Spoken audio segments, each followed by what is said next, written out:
F-Zero, released in 1990 for the Super Nintendo, is one of the first futuristic racing games and represents a pioneer of the genre thanks to the innovative use of Mode 7 technology, a graphics technique that allows you to simulate the depth and rotation of surfaces two-dimensional, creating a rudimentary but effective 3D effect for its time.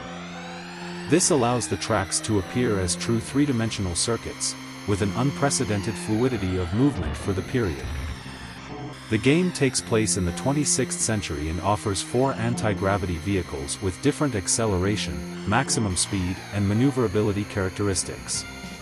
Each vehicle controls distinctly, forcing players to choose carefully based on their preferred driving style. The races take place on suspended circuits that require absolute precision, where error can lead to the vehicle going off the track or exploding due to repeated impact with the edges of the track, which are electrified or destructive. F-Zero's gameplay is based on a balance between speed and damage management, as the player must pay attention to both opponents and track conditions. The tracks include obstacles such as mines, slippery surfaces, jumps and increased speed sections. An energy recharging system is available in some sections of the track, allowing you to restore damage suffered. Game physics is a key aspect. Controlling the vehicle requires precise management of skidding and bouncing against the edges of the track.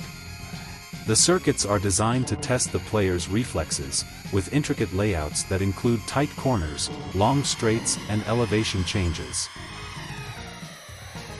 F-Zero for Super Nintendo isn't just a futuristic racing game, it's a pure speed experience that transports you to the 26th century.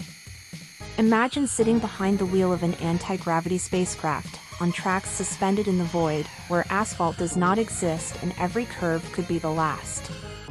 The tracks seem to breathe, pulsating beneath you, with neon lights whizzing past you as you speed past your opponents at breakneck speeds. Each car is a character in its own right, with Captain Falcon's Blue Falcon embodying the protagonist's grit, while the Golden Fox, Wild Goose and Fire Stingray represent formidable rivals, each with their own unique characteristics. Strategy blends with lightning-fast reflexes, as you have to balance speed with survival. The slightest mistake can send you crashing into the electrified edges of the track or sending you tumbling into the void. The design of the tracks is a psychedelic work of art, circuits that twist into impossible loops, jumps into nothingness, and straights that seem to stretch on forever. And above all this there is an iconic soundtrack, which blends electric rock and futuristic synths, amplifying the adrenaline with every overtaking and bend at the limit. F-Zero is not just a racing game, it is a sensory experience, a challenge to overcome limits, a race against time and gravity itself. F-Zero introduced a memorable soundtrack, with musical themes that fit perfectly with the futuristic setting and high speed. It was a seminal game for the Super Nintendo, influencing many subsequent racing titles and spawning a number of successful sequels and spin-offs.